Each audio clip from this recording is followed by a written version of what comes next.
Assalamualaikum warahmatullahi wabarakatuh. Kami ke kelompok 7. Kali ini kami membahas mengenai metabolisme makanan. Sebelum itu, apa sih itu metabolisme? Jadi, metabolisme ini adalah pemecahan zat-zat gizi di dalam tubuh menghasilkan energi atau untuk proses pembentukan struktur tubuh.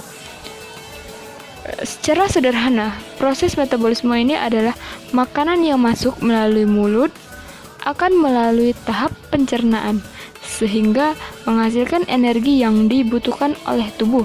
Metabolisme yang penting bagi tubuh yaitu metabolisme karbohidrat, protein, dan lemak. Berikut penjelasan lebih jelasnya.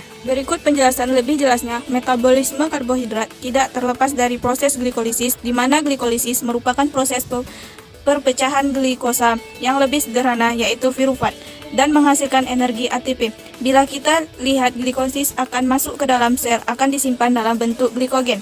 Apabila jumlah energi sel cukup, sebaliknya jika kondisi di sel membutuhkan energi, maka glukosa akan melakukan metabolisme.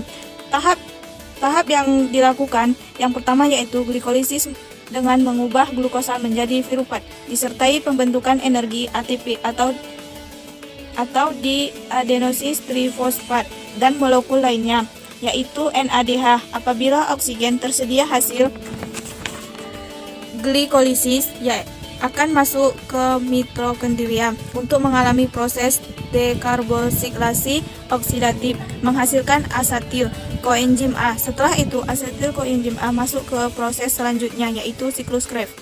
Produk metabolisme berupa elektron berenergi tinggi yang dibawa oleh NADH dan FADH2 akan diproses lebih lanjut menghasilkan fosforilasi oksidatif. Semua hasil dari proses ini akan menghasilkan banyak energi serta produk sisa yaitu COA dan air. Metabolisme selanjutnya yaitu metabolisme lemak. Nah, lemak diperoleh dari cadangan makanan yang ada di dalam tubuh kita. Lemak akan dicerna menjadi gliserol dan asam lemak. Gliserol diubah menjadi gliseraldehyde 3 fosfat yang sebagian besar energi pada lemak disimpan dalam asam lemak yang mengalami proses beta oksidasi menjadi fragmen karbon 2 dan menghasilkan asetil koenzim A. NADH dan FADH2 yang dihasilkan selama beta oksidasi dapat memasuki rantai transport elektron sehingga lebih banyak energi yang akan dihasilkan. Metabolisme yang terakhir yaitu metabolisme protein. Protein dapat digunakan untuk menghasilkan energi. Akan tetapi harus diubah dulu ke bentuk asam aminonya. Sebagian besar asam amino akan digunakan untuk pembentukan protein baru.